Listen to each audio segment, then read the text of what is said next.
Les Envahisseurs, avec Peter Knight dans son propre rôle. Peter Knight, c'était étrange venu d'une autre planète. Sa destination, la Terre. Son but, tout expliquer à la planète.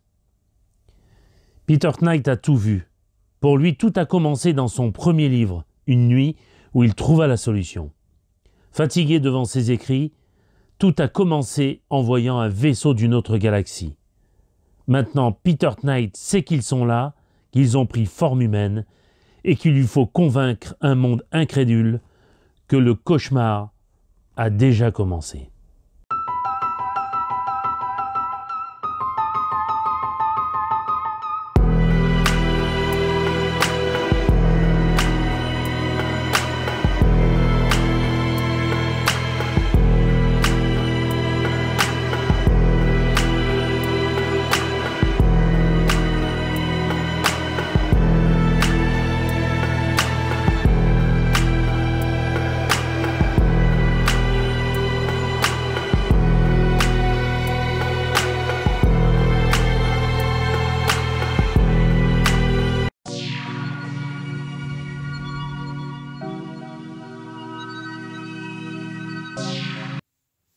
Donc les werewolves, c'est une caste de type viking pendant la Deuxième Guerre mondiale qui a opéré, c'est-à-dire que c'était des nazis qui adulaient tout ce qui était le rite viking et une imagerie chamanique, on pourrait presque dire, des animaux, de tout ce qui était, dont les loups-garous, de tout ce qui était viking, les totémiques, c'était totémique tout ça. Et donc, ils existent toujours aujourd'hui, hein. Ils existent même... il y a même eu un procès avec les Américains sur Amazon, à propos de ça, Amazon était tenu par cette caste, encore à l'heure actuelle, qui se mettent des tatouages partout de type viking, tout ce qui est totémique. Et il y a eu un procès avec les Américains, on a découvert qu'il y avait ça, ces gens qui étaient installés. Amazon, ça ne m'étonne pas, parce que le fleuve Amazon, c'est ce qu'on dit que les nazis qui sont allés dans tout ce qui était l'Amazonie, se cacher dans les Andes, en Amazonie, etc., c'était vraiment les werewolves, en fait, les membres de la pure lignée viking, dont le petit doigt serait dit entre l'âge de 40 et 50 ans, donc on le sait maintenant, hein, c'est dit partout, ça a été même officialisé depuis que j'en parle, hein, on le voit partout, donc en fait, c'est la pure histoire réelle de ce qui était même pour envahir le monde, c'est-à-dire avec l'or d'Adolf Hitler et le trésor de Mussolini, comme le dit Robert Charroux, la troisième force noire, qui avait envahi le monde pour construire des bases secrètes, que ce soit dans les Andes, ça c'est connu pour les Andes, je ne sais plus quelle femme noble s'était occupée de ça, j'ai plus son nom à l'heure actuelle, d'une immense base secrète dans laquelle Robert Charroux dit que on étudiait les énergies cosmiques de l'italien qui avait pris les plans de Tesla, Marconi. On doit comprendre que cette recherche de Nikola Tesla a réellement permis à une caste d'hommes nazis, les werewolves principalement, c'est-à-dire les commandos type nazi athlètes, quoi. Géré par Hitler, hein? Oui, géré par Hitler, qui se faisait appeler les loups. Et curieusement, Adolf Hitler, ses propriétés se faisaient appeler Wolf ou loup. Et on l'appelait Monsieur Wolf, Adolf Hitler, c'était le loup. Donc en fait, il y a eu une société secrète qui cherchait une forme d'évolution à travers le rite viking d'animaux. Donc là, ça a été dans un Top Secret Magazine, on en parle. J'ai même fait la référence de ça dans mon nouveau livre qui doit paraître, qui s'appelle donc De l'énergie libre à la méta-humanité, pour intégrer tout ce programme, pour comprendre ce qui s'est passé à travers la Nénerbe, et que donc le procès de Nuremberg n'a pas compris du tout, c'est même passé à l'as, puisque après les sociétés secrètes depuis 1920, type tibétaine, c'est-à-dire bouddhiste tibétaine et tout, étaient repris. Il faut savoir quand même une chose, j'ai vu un livre à la FNAC où de nombreux nazis ont étudié la religion juive et se sont intégrés à la religion juive sont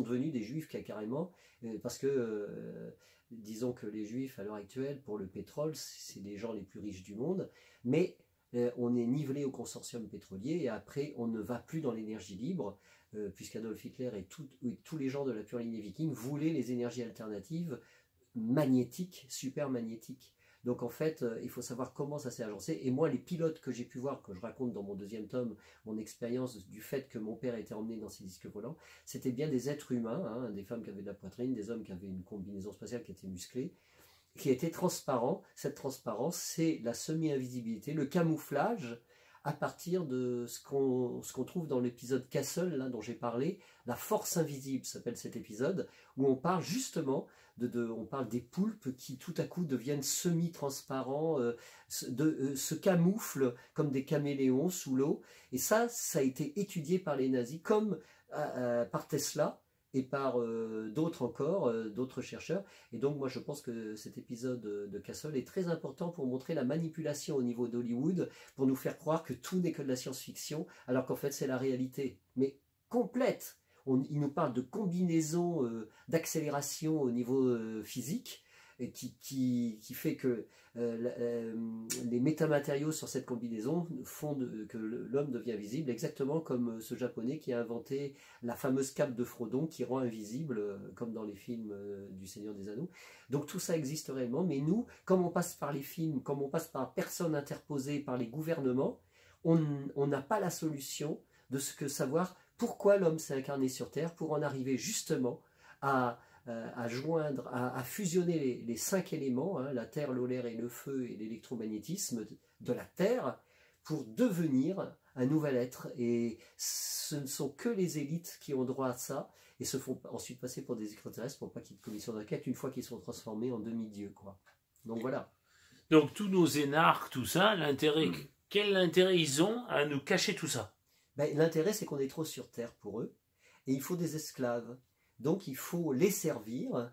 Donc c'est le serf et le maître, quoi. Le maître et le serf. Donc d'ailleurs, il y a une de mes amies dans un yacht qui avait vu un livre qui s'appelait Les maîtres et les serfs. Donc en fait, ils sont continuellement, c'est un peu comme le village dont parle Patrick McGowan dans la série qu'il a créée, hein. Il a eu beaucoup de professionnels autour de lui, des écrivains, tout ça pour montrer tout ce qu'il y avait à dire là-dessus. Mais la Terre est vraiment un village où on est surveillé par des drones, exactement comme le drone sphérique qui s'appelle le rôdeur dans la série, etc. Et on a d'ailleurs sous le village, on voit à un moment donné les numéros 2, donc on a le général montre ça, un triangle avec un œil au milieu, un triangle. Donc, et la porte même qui s'ouvre en métal est entourée du temple de Salomon franc-maçonnique. On voit le toit du temple triangulaire, comme ça, comme une sorte d'acropole, avec les 2 colonnes. Et bizarrement, ça va même plus loin, on voit que c'est une porte, si on ne voit pas seulement les 2 portes avec le haut du temple, on voit un pentagone. C'est donc, on en revient à la série Les Envahisseurs où tout est pentagonal. Donc c'est pas une illusion. Les maîtres utilisent les énergies pentatoniques de ce pentagone, et qui à Washington libère une certaine forme d'énergie souterraine, et c'est l'étoile inversée cette fois, et qui permet de faire ça, l'étoile inversée à 5 branches, que dont l'homme est le représentant au niveau corporel, la tête, les 2 bras et les 2 jambes forment l'étoile à 5 branches.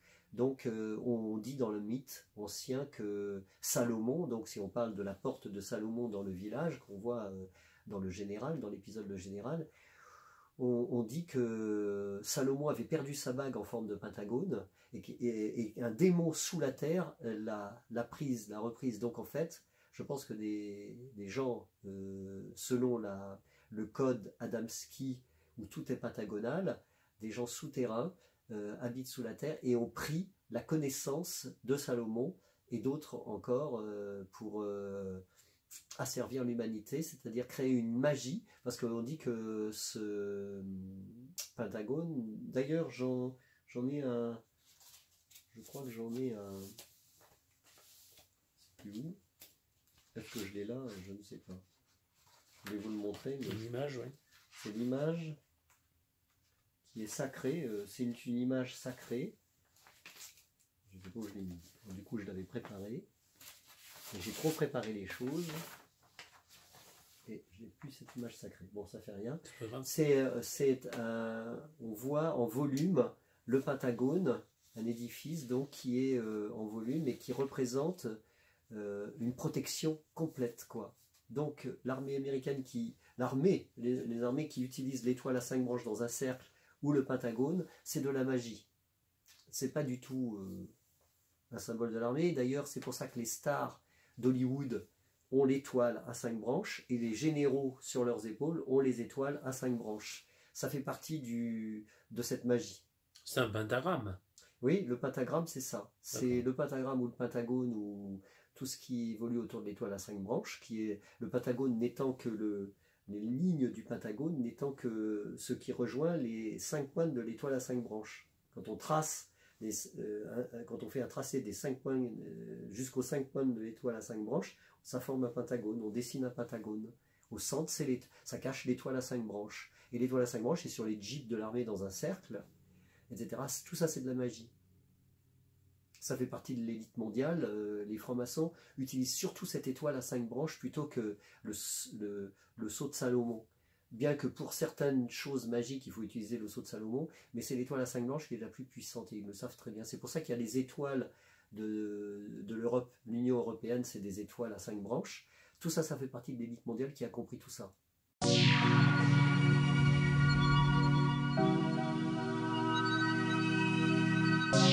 Alors on fait un point sur cette énergie libre pour bien comprendre. Là j'ai un document que je vais pouvoir montrer à des personnes.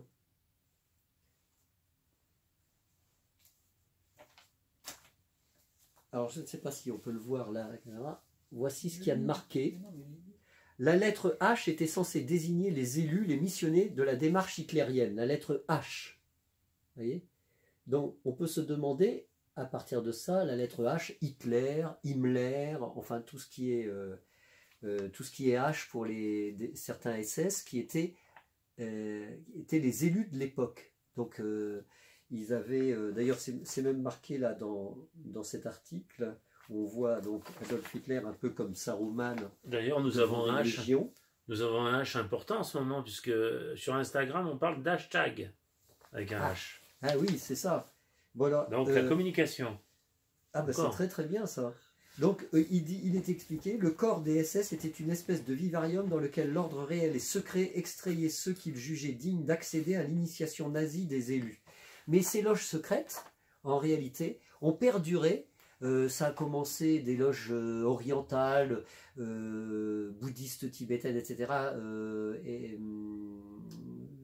Élaborées par Hitler, d'autres SS comme Lanz von Liebensfield, qui lui parle justement des grands bleus aux yeux bleus, hyperboréens à l'image des dieux, dont le corps est couplé à des organes électriques. C'est ce qu'on voit dans les envahisseurs. Et des stations d'émission. Donc c'est des émissions de force, c'est ce qu'on voit dans les envahisseurs. Mais lui, il l'a dit, c'était un ami, il avait connu Adolf Hitler, et il ne savait pas qu'un jour, il y aurait les envahisseurs qui expliquent tout ça de ce qu'il disait lui. Donc c'était des documents qu'il avait en plus. Donc ça veut dire que les hyperboréens étaient une super civilisation. Il y a beaucoup de gens qui savent qu'ils possédaient une super technologie absolument phénoménale. Donc c'est ça le secret des hyperboréens. Ça commence par un H d'ailleurs. D'ailleurs, hyperboréen commence par un H. À savoir que, petite parenthèse, le H en numérologie, c'est la connexion entre le ciel et la terre. Et la barre au milieu, c'est une sorte, on digère en fait la connexion. Ah, ça me fait penser que je dois absolument te montrer quelque chose avec ça. Et là, j'ai les documents en main. Alors, où sont-ils? Où sont-ils? Je vais encore souffrir à chercher ça, parce qu'il faut absolument que je te le montre. C'est là, c'est quelque part par là.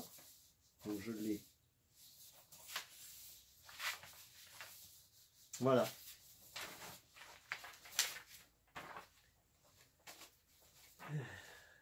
Je vais d'abord montrer quelque chose. Un vaisseau spatial type Tesla Donc toutes les légendes sont en croate, je crois, parce que Tesla était croate. On voit le vaisseau spatial. Et curieusement, j'ai trouvé dans mes documents quelque chose qui a un rapport avec l'Allemagne nazie, où donc on dit que les nazis ont repris le vaisseau de Nikola Tesla pour devenir des anges célestes à bord de ces vaisseaux.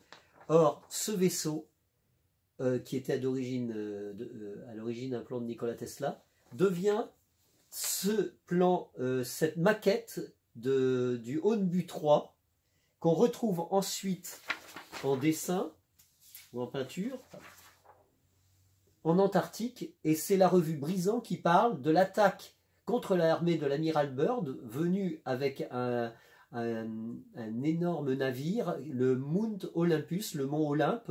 En quelle année? C'était en 1947. Donc en fait là, ils ont eu une attaque avec des rayons Tesla, des disques Tesla.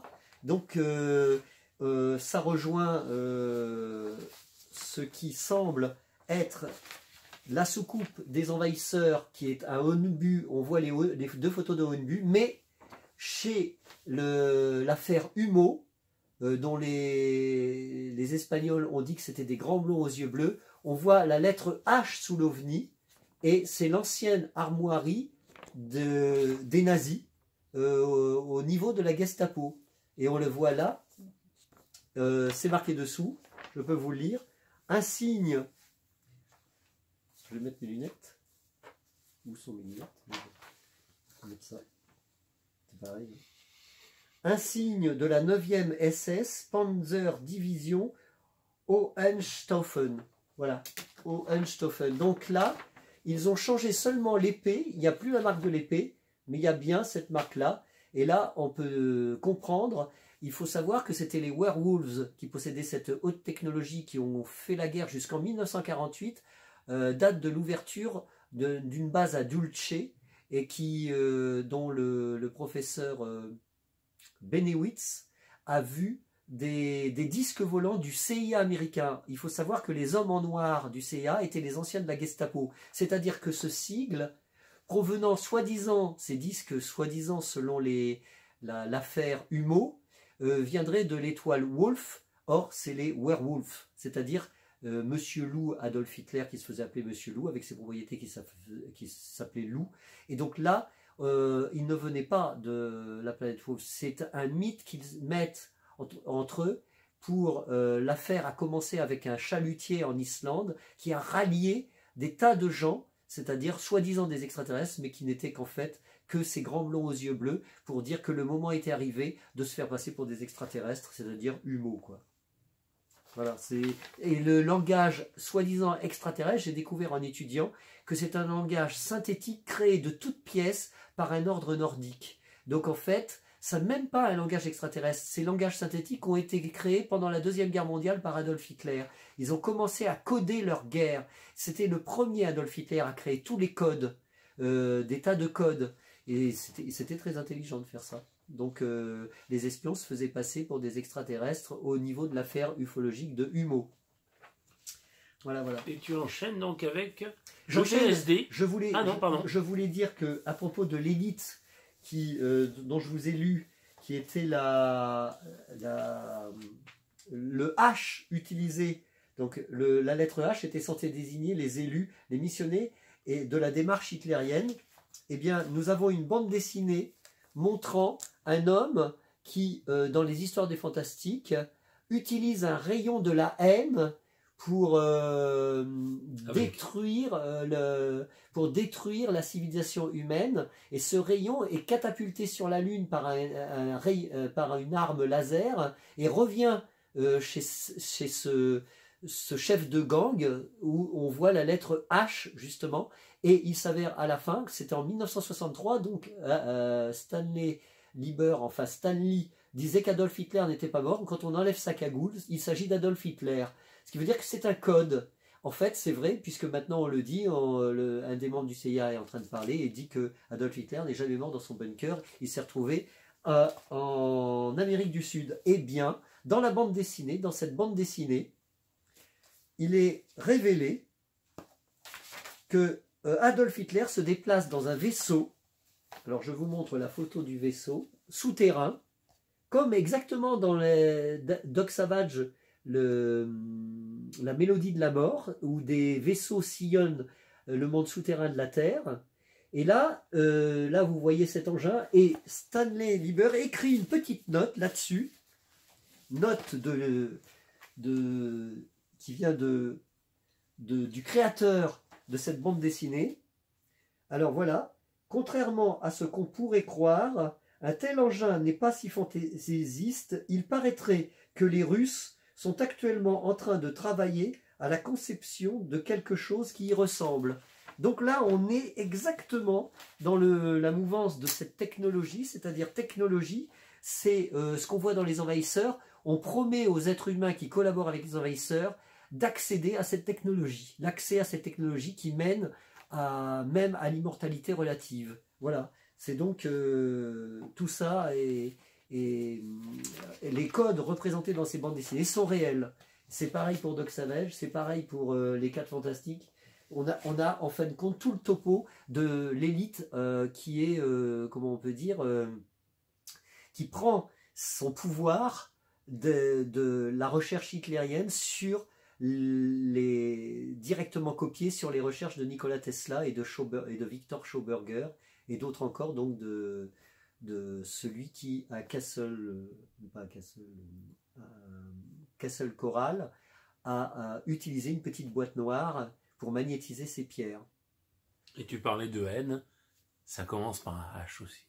Et N commence par un H comme Hitler, et ce que je veux dire, c'est qu'en fait, ce rayon qui est projeté sur la Lune, comme un peu le rayon de Goldfinger, le rayon laser est projeté aussi sur la Lune, comme le dit Goldfinger, comme moi-même j'ai vu ce rayon laser, que j'explique dans mes 2 livres. Donc en fait, N comme H comme N, où H est l'emploi d'une arme de type harpe, et ça commence par H, harpe, H-A-A-R-P, c'est le rayon de la haine évoqué dans cette bande dessinée où on dit que Adolf Hitler n'est pas mort, puisque c'est une bande dessinée de 1963. Et tu as lu cette semaine un VSD. J'ai lu cette semaine un VSD.